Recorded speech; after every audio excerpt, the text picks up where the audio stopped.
Hey there, ladies and gentlemen, and welcome back. I'm your host, PattSun, and today we're gonna be taking a look at r/infidelity, where for some reason OP just refuses to learn his lesson. Let's begin. Trust issues 1 year later. Move on or insist on getting closure. Posted by Reddit user Sound Relationship. Man 1. Micro-cheating over emotional affair. After about 18 happy years together, 7 years ago, she seemed to be getting too close to a guy she was working with on a community project, a known ladies' man. It was getting sketchy. Examples are, she suddenly starting logging out of social media, he froze up when he saw me around town, when she met him and supposedly another friend until after 1 a.m., I asked her to end it. She got busy on other projects anyway, and she did not see him or help in his projects for a while. Then I heard her talking for a very long time on the phone after I went to bed. She was a wreck the next day. Officially, she insisted the fight was about the project, which he kicked her out of. I can see how she was devastated about that, but that didn't seem to be the full story. Later, I found messages confirming she was with him behind my back and joking to him that I was getting jealous. And after I threw her blankets by the entrance, when she didn't come home until after 1 a.m., she texted him what I have done. She said that was nothing and I'm jealous. A few years later, when the next incident happened, man number 2 below, by the end of this, you are going to be crying like a little bitch.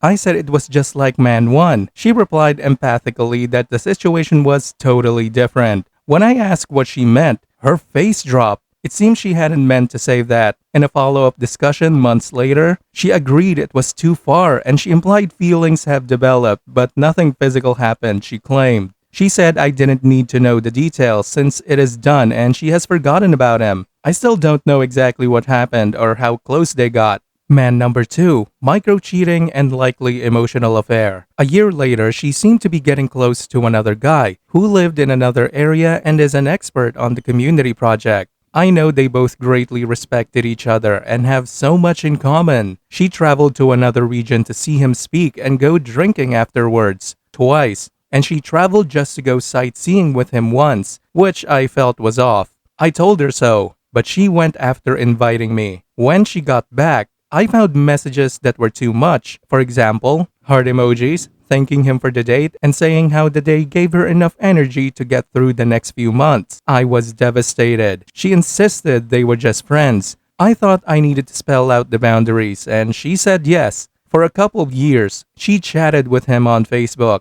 which she now left open to me, likely to build trust. A couple years later, on a trip to her hometown, she left her Instagram open on my laptop, normally logged out, and I saw she was messaging him there. I was surprised since I never knew she chatted on him on Instagram. I saw she was trying to meet with him. He was out of town and they continued to chat all week, and the messages disappeared as soon as she sent them, using private mode, I assume. When confronted, she said she deleted the messages because I'm jealous and they are just friends. 10 months ago, she somewhat reluctantly agreed to my explicitly clarified boundaries and an open phone policy, and she has seemed to follow them. Yet, she was still often chatting with him and kind of hiding it.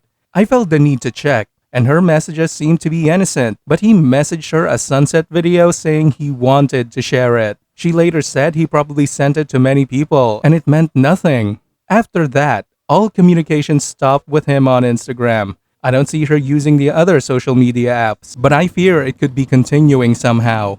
Man number 3, just micro-cheating. Okay, seriously, first off, what is that? What even is that? I'll tell you what it is. It's just some stupid legend passed by your filthy monkey ancestors around a campfire like it was their own dung.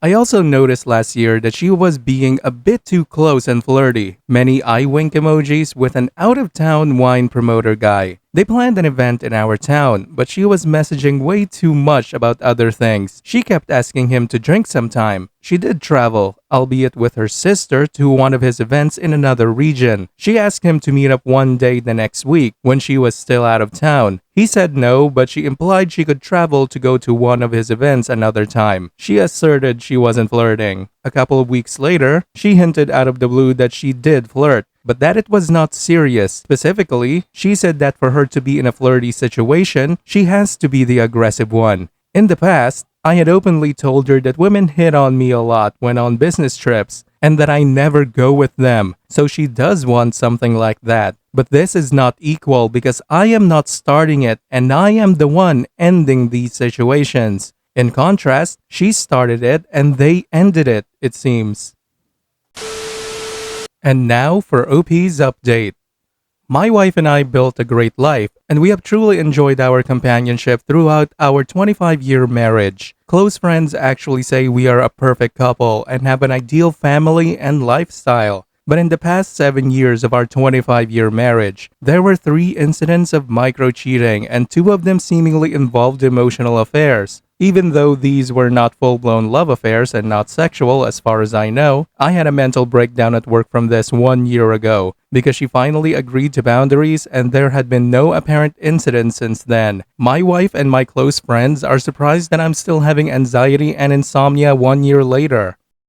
Wow, like a bitch. And that's what Frieza said. I still feel the need to discuss to have full closure or even to snoop if she won't discuss. Having read a lot on emotional affairs, I know rebuilding trust can take years, multiple talks, and other steps, which we didn't really not do. I think the lingering trust issues make sense considering 1. She didn't follow the boundary she promised. If you are attracted to someone, don't try to deepen the relationship online or meet them behind my back. She claimed she forgot them and that they were just friends anyway. She had snuck around to meet one man, now 7 years ago, and then after the boundaries, she tried to meet 2 others behind my back last year, though she says they were just friends. She hid and deleted messages to one of them up to this last year. Number 2. When reminded about boundaries, she said she doesn't like rules. She believes in consequences. This implied to me that she will do whatever she wants, as long as she doesn't get caught. Number 3. She finally agreed to follow the boundaries in a follow-up chat 10 months ago. She indicated reluctance. Number 4. When questioned, she was not open about what happened. She only admitted small parts later in follow-up talks. Number 5. She indicated no real remorse for what happened. Number 6. She is somewhat selfish, impulsive, and strong-willed. I feel she will do what she wants unless the risk is obvious. If this were a young relationship or we were not happy together, I would leave. But we have been together for over 5 years, 4 kids, and a great life. And we were happy even now on dates and our daily life together. Also, there are some personality and cultural differences that make me sympathetic to her view. Personal differences. She is quite extroverted and impulsive, so I could see the possibility of her just making connections and having fun with these guys in a mostly innocent way. She has always had a lot of male friends. I also have female friends. Meanwhile, she says I'm too jealous and sensitive. In fact, she said she deleted the messages because I'm too jealous and she knew she was doing nothing wrong. Cultural differences. 1. Her culture, where we live, does not seem to have the concept of articulated boundaries, and the unspoken ones they do have are different. She says we need trust and common sense, not rules. They do not have terms like micro-cheating or emotional affair, and she seems to lack awareness of their damage or how they can be a slippery slope. Number 2. Her culture is good at sweeping things under the rug and not talking about problems. She seems to have great stress doing so in discussing these issues. Counseling is not normal in her culture, and she says she cannot do it. Recognizing these complexities helps me feel sympathy, but I also fear that this is just gaslighting and deflection. Some issues I have with her side of the story. This year, I had counseling trying to figure out if I have serious jealousy or trust issues. I'm a bit jealous and insecure in the relationship, but nothing in my past pointed to being a root cause, except for these incidents. Overall, I simply value deep, committed, one-on-one relationships. Even if she does not understand the risk of a slippery slope, she should have learned after the first incident went too far. The second incident also seemed to involve an emotional affair, though she still insists this is not the case. So now, although all micro-cheating seemed to stop and there had been no incidents for a year, I still occasionally have urges to snoop or discuss because that was the only way the truth came out. I still somewhat fear she is continuing the emotional affair with man number 2, in a covert way or she was hiding something worse from the past. She wants to sweep the issue under the rug and move on with our otherwise happy life. She looks exasperated and says she cannot deal with me bringing it up every few months to try to talk. My closest Western friends, one is actually a counselor, also say I should move on from the issue. They even warn me I may be pushing her away. Any advice? Notes: I said I would divorce her if the boundaries are broken again.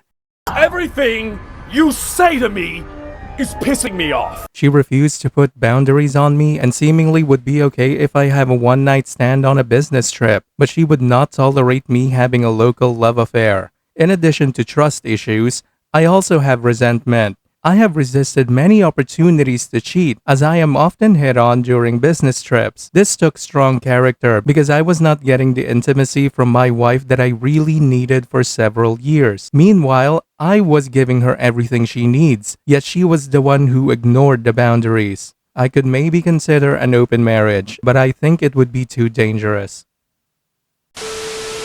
OP, what do you mean you would consider an open marriage? Dude, you had been in an open marriage for 25 years. Do you actually believe that those were the only times she has fucked other dudes? Absolutely not, man. Those were just the times that you caught her. And trust me, it has been happening for a very long time. It has been happening for so long that I would actually argue that some, if not all of your children are actually not yours. You may want to get them tested for that.